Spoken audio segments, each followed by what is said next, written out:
We went from Are You Team Robert Pattinson in 2008 to which Robert Pattinson are you teaming with in 2025? Are you afraid to die? This time I wasn't scared.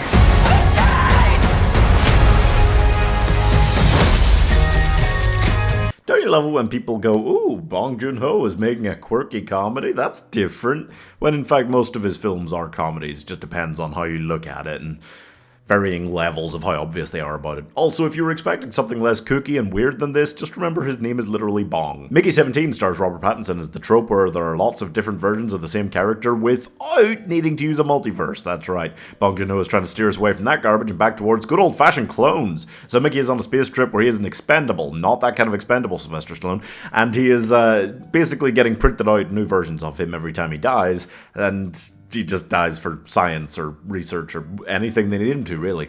And it's a fascinating look at class struggles, at alpha versus beta syndrome in meals, at just autonomy and what life is and what dying is, and all kinds of things, really. But more than anything, obviously, because it's a Bong-Joon Ho film, it's about classism. This is a really nutsy film. It's kooky in a way that makes it hard to hate, but hard to love on the level of, like, Parasite. I feel like it's gonna have, like, a dedicated fan base of true lovers, but it's going to be relatively small, and a lot of other people are just going to think, yeah, it's pretty good. And that's kind of where I'm at with it. I do love a lot of the things they've got going on here. Having Robert Pattinson have actual Batman playing this kind of, like, beta role where he's, like, facing off at times against an alpha version of himself, and showing that the beta guy can be the hero.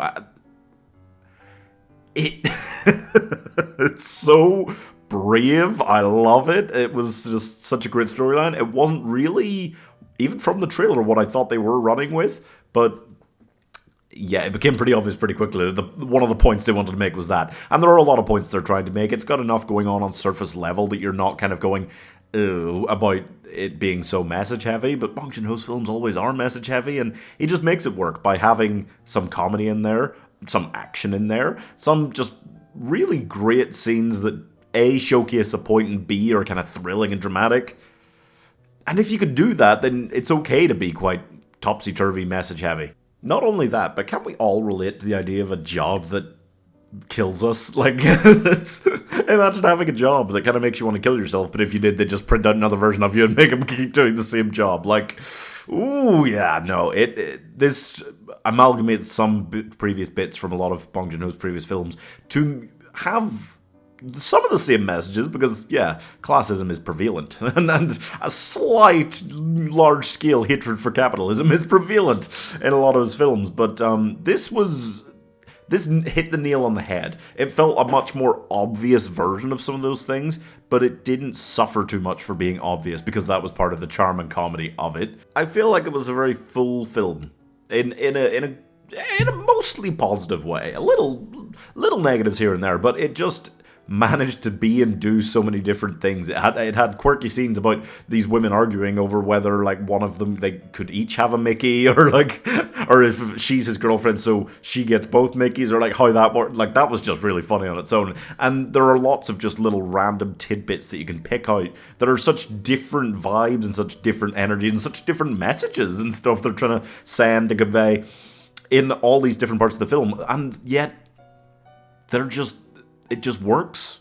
It doesn't feel extremely cohesive throughout, but it's enough. It holds itself together without being too much of a mess. And it definitely is, in some ways, a bit of a hodgepodge, but I feel like in a positive way, because Bong Joon-ho is just visionary and has such great messages he wants to convey in his films that even though this is a bit of a messy version of it, I kind of prefer this definitely to some of his previous films. Not like Parasite, not all of his previous films by any means. Mickey 17 is a pretty awesome film overall. I think it's perfect for these dark times we're in to teach us more about the evils of capitalism, our leaders, alpha versus beta syndrome, and what role like men should or should be expected or can play, because at the end of the day, he is a little beta guy who, is very shy and introverted and innocent, and yet he still manages to get the girl, who's an amazing girl, and save the day and be a big hero when he is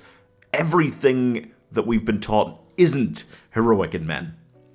I think that's wonderful on its own. That's a great message, and that's not arguably even the biggest message it's trying to send. It's got so many things going on, almost bordering on too many, but it gets away with it. It is on the border, though, I think. Yeah. So I'm giving Can't Wait to See the First 16 Films 4 stars. It's like the moral dilemma of whether both versions of you, when there's two versions of you that are carbon copies but they're not, are both attached to your girlfriend at the same time. Like, she's sleeping with one version of you, so then can you go sleep with someone else, or is that cheating? Like, ooh, subscribe for more moral dilemmas.